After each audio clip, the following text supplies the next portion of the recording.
倒咗少少湯之後咧，佢就冇黐得咁實咧，我就要咗一碗淨雲吞啊，裏邊係有10粒嘅鮮肉淨雲吞，14蚊。可能我攝影機影唔到啊嚇。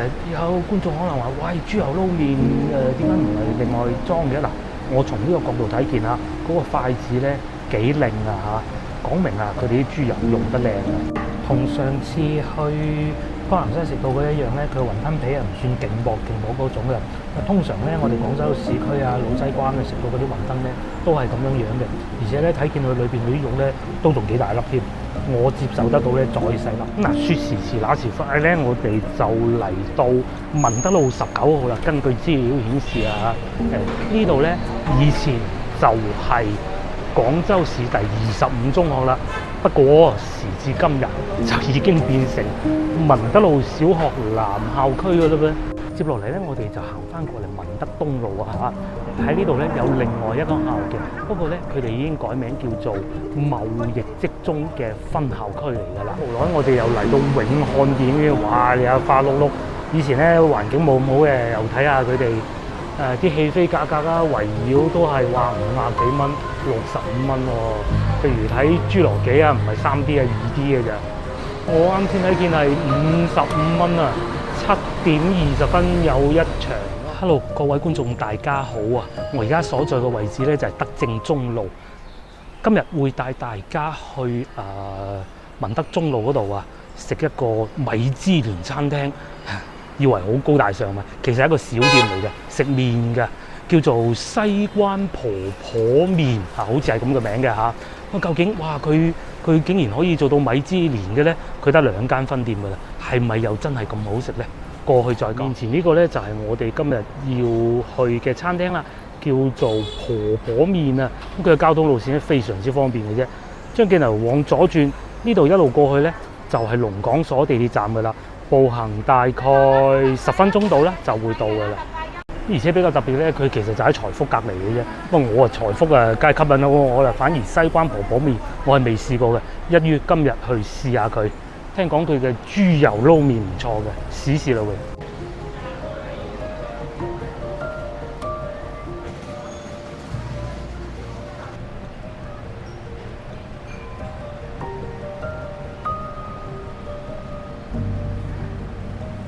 歡迎咧，當然係呢個牛腩麵啊！原先我都想食嘅，不過近期熱氣啊，所以又唔敢食咁多啦。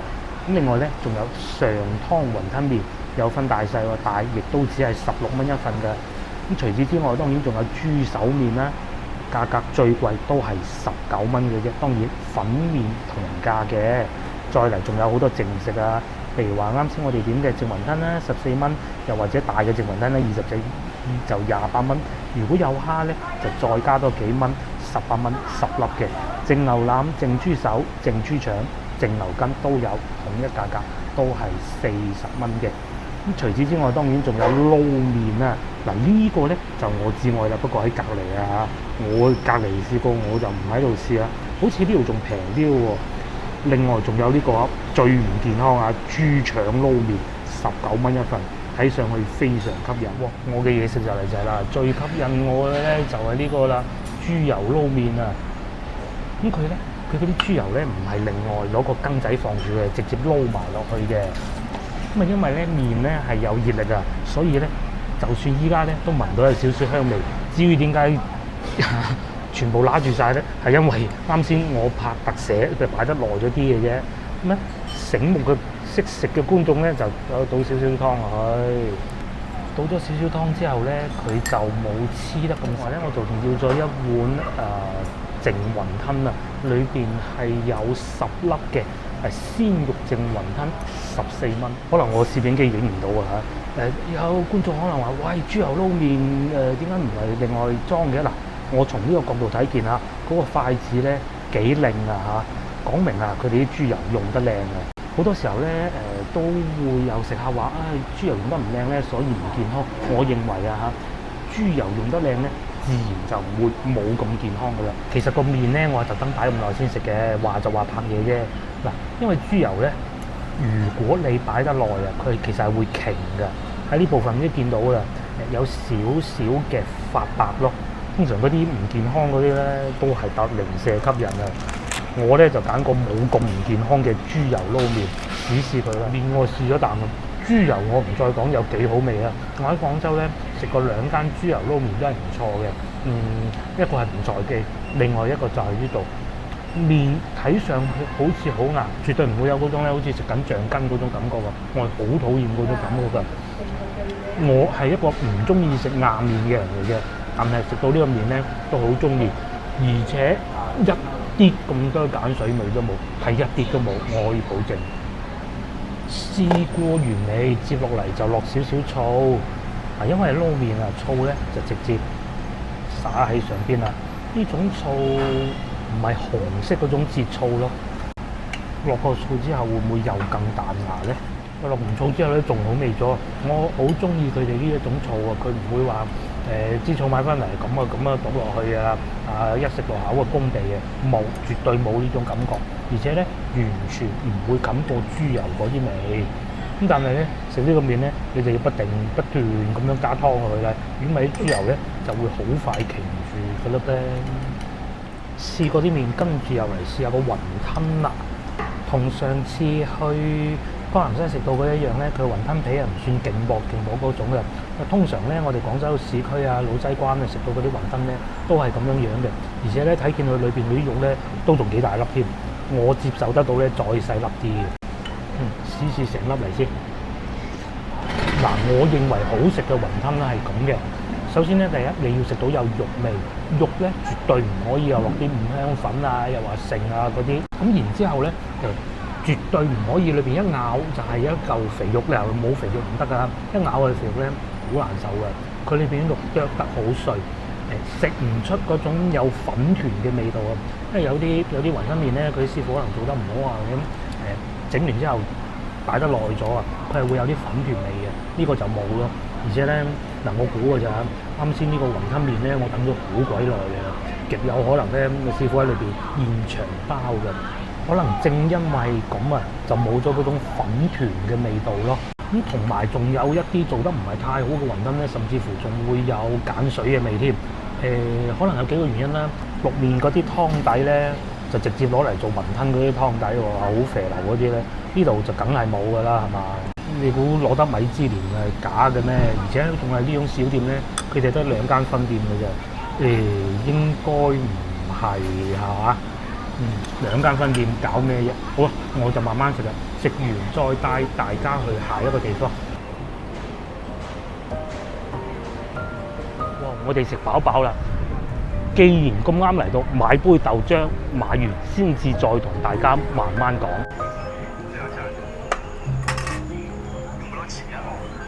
我哋有食飽啦，亦都買咗杯豆漿，2蚊雞咁大包。不過如果朝頭早嚟會新鮮啲嘅。後尾呢個餐廳咧，我睇過啲資料啦，原來係咁嘅。佢喺幅牆上面有寫住嘅。原來啊，之前佢哋係喺文昌路嗰度擺檔嘅，係真係一個西關婆婆開嘅麵檔嚟嘅。咁咧，佢哋係叫恒記嘅，以前恒記麵檔。點解叫恒記咧？就話原來係用佢個孫個名嚟起嘅，咁啊怪唔之得啊咁有老西關味道啦！我食完之後咧，搞到我已經失去咗對財福嘅愛啊！嗱，話說呢個麵檔原來係咁嘅，我話睇過佢啲資料啦。原來啊嗰個婆婆咧，老闆娘啊，創始人啦係80幾歲㗎啦，到而家佢係以前咧叫劉澤記一個鋪頭嚟嘅，喺香港做嘅。1948年啊，咁啊婆婆啊翻到嚟西關啦，喺文昌路上邊咧租咗間麵檔，就開始自己最拿手嘅雲吞麵啦。通常咧，我認為啊喺廣州咧攞到米芝蓮咧有3種鋪頭嘅。第一種咧就係大型連鎖企業，咁後邊嗰句我就唔講啦，大家明就明啦。第二種咧就係呢一間，佢係真係會將個招牌攞出嚟，會將嗰個米芝蓮嗰個 logo 咧攞出嚟貼喺門口嘅，係會俾食客知道嘅，咁都覺得面上有光嘅。但係咧，至於你話佢通過一啲咩途徑攞到咧，絕對有理由相信佢係非常之真實，而唔係通過一啲公關手段。咁第三種咧就係堅記啦，堅記咧有巴閉嘅，堅記嗰個米芝蓮嗰個牌咧就攝喺嗰度冰箱咧，你如果有入到去就知啦，喺個冰箱上邊攝住嘅啫。佢又唔會話你唔好俾我唔要走啦你咁。始終人哋賞面你打開門做生意都係會唔好得失人哋噶嘛，係咪都要？但係佢係擺喺上邊嘅，即係輕輕望到下咁嘅啫。就係呢3種啦。啱先我哋去呢間，我覺得係值得攞到呢個稱號嘅。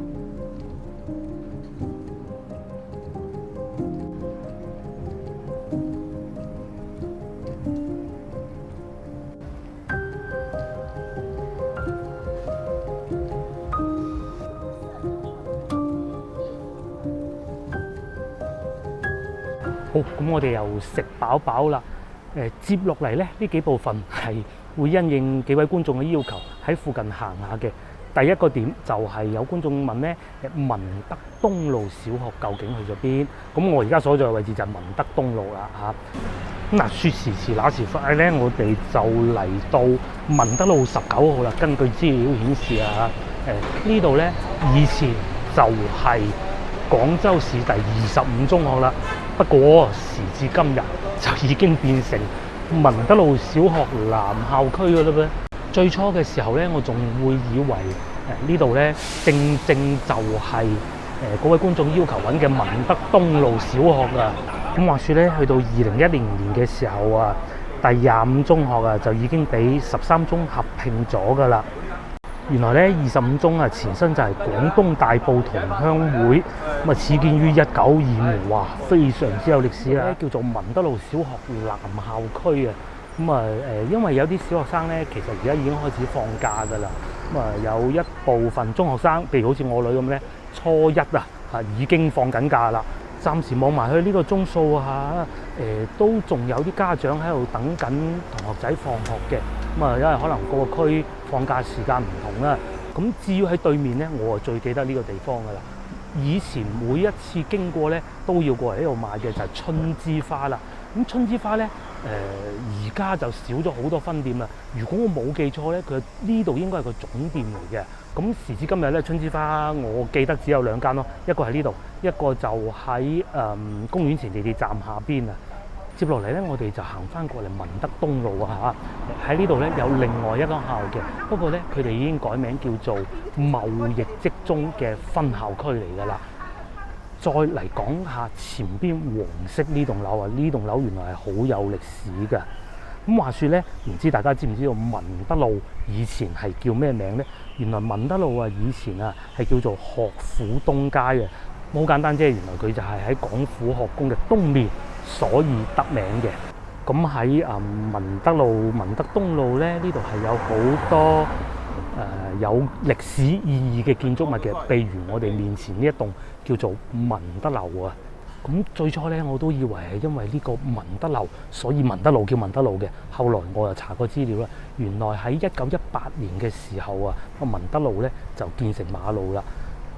佢個名嘅由來原來係因為文德里嘅，同廣州好多其他地方都係一樣啦。譬如話萬福路我記得啦，係因為萬福里而得名嘅。咁至於我哋面前呢個文德樓咧，其實上邊仲係民居嚟㗎，仲有人喺度住緊㗎。好多革命先烈曾經喺度打遍過江山啦。我就只能講到咁啦。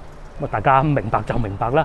喺前邊就係另外一所喺文德東路上邊嘅學校貿易職中啊。究竟會唔會又係以前嘅文德東路小學呢？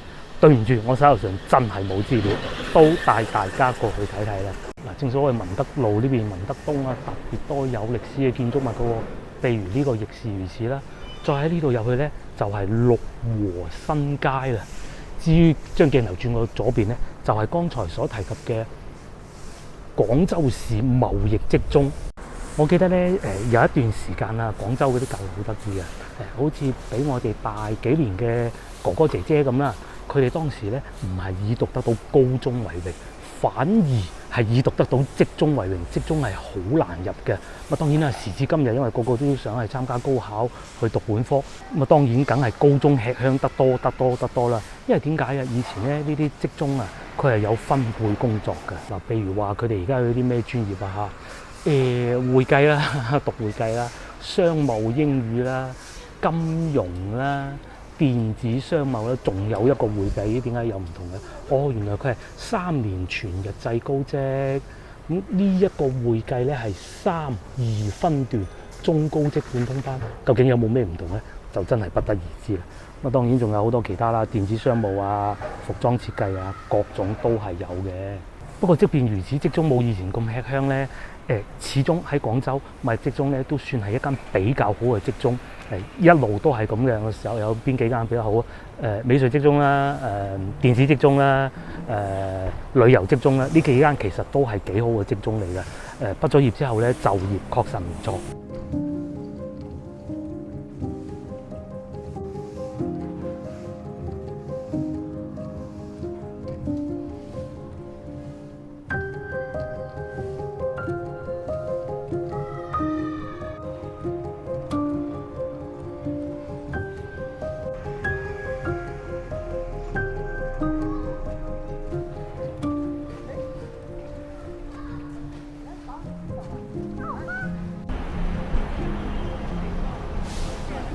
哇！咁快咧，我哋又嚟到市一宮啦。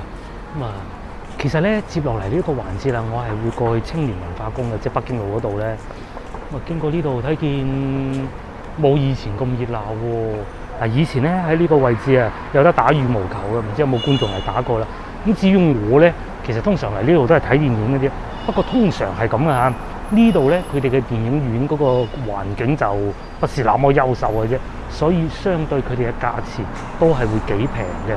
咁至於依家咧，因為好多都係網上購票啦，大家睇下呢度啊，寫住網上購票，即係你喺 App 上邊買咗飛之後咧，咁你就過嚟呢度攞飛咧就可以上去睇票睇戲㗎啦。咁依規定網上購票取票請至宮內中庭，即係喺呢度行入去啦。嗱，至於而家有咩戲睇咧？譬如話有劉青雲先生啦、林峰嘅先生嘅戲啦嚇，仲有阿 sa 添喎。7月呢個仲未開畫嘅，7月先至開畫，咁啊仲有一段時間。咁至於呢個咧，我真係唔識啦，就係恕我孤陋寡聞。呢個我識，呢個我識，呢個我識，呢個女星我都幾中意嘅。咁啊裏邊我就唔入去啦嚇。接落嚟，因為仲有一個環節，我哋要去北京路啊。青年文化行咗無耐，我哋又嚟到永漢電影院，哇！有花碌碌。以前咧環境冇咁好嘅，又睇下佢哋啲戲飛價格啦，圍繞都係話50幾蚊、65蚊喎。譬如睇《侏羅紀》啊，唔係3D 啊，2D 嘅咋。我啱先睇見係55蚊啊，7點20分有一場咯。而家睇戲咁貴嘅咧嚇，唔好講咁多啦，我哋去清宮啦。清宮咧，其實我以前係成日去嘅。仲有一個原因點解成日去咧，就係我都會去嗰度睇戲，我好中意嗰度啊，平得嚟又坐得幾舒服咯。係啊，嗱，經過無耐啊，我哋又嚟到北京路啦。喂，睇上去咧幾熱鬧喎。嗱，係咪？今日係星期4嚟嘅，星期4晏晝，而家係4點鐘，係咪 OK 啊？其實無他嘅，因為咧好多同學仔啊已經開始放學啦。我哋睇見咧嗱。孭住書包嗰啲咧，都係啲同學仔嚟嘅。咁包括我女咧，其實佢依家都喺北京路，佢係唔知道我今日會嚟北京路㗎。所以北京路咁旺係有原因嘅，無他嘅，因為佢比較近地鐵站啊。咁呢度行起身又唔會太熱啦，嗰啲鋪頭咧又有一定嘅水準啦。嗱，譬如我哋面前嘅新華書店亦是如此啦，隔離仲有彩之林添，終於嚟到廣州市青年文化宮啦嚇。其實唔好睇佢嘅名咁啊，其實好潮嘅呢度啊，包括我剛才所講嘅以前係電影院啦，各種都有嘅。嗱，譬如話好似呢度咁樣啊嚇，光影灣區香江風華就係咧播翻以前啊一啲香港嘅電影嚟嘅。咁啊，譬如話如果唔係約咗個女，我想睇呢個啊，我竟然係未睇過㗎呢一出戲。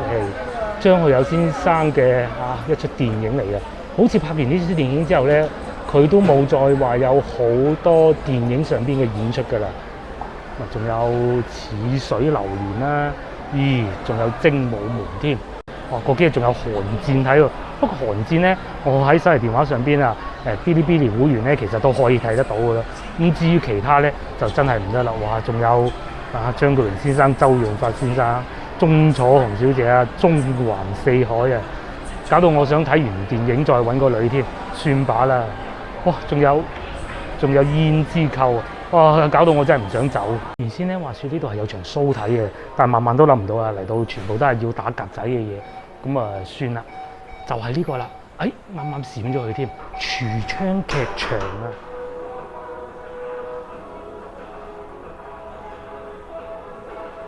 嗱，話説係咁嘅，呢一個環節咧係一位觀眾要求我過嚟拍攝嘅。佢話咧喺佢哋呢個清宮門口啊，係會有一個櫥窗劇場嘅，即是話我面前呢個位置咧係會有一個櫥窗劇場，所有觀眾咧就企喺呢度，夜晚8點開始。但係我啱啱去睇過啲劇目啦，今日咧拍攝嘅時候係6月29號啊。因為比較近7月1號，都係一啲比較主旋律嘅電影，而且啱先話到去咧，基本上如果我播出嚟咧，全部都要打格仔嘅，咁大家明就明啦。哇，今集特別多呢啲，大家明就明啦。咁我真係冇必要再逗留喺度拍啲觀眾未必會中意睇，甚至乎可能我出唔到街嘅嘢啦。咁所以影片亦都只能到此為止。我而家去揾個女啦，睇下佢喺邊先。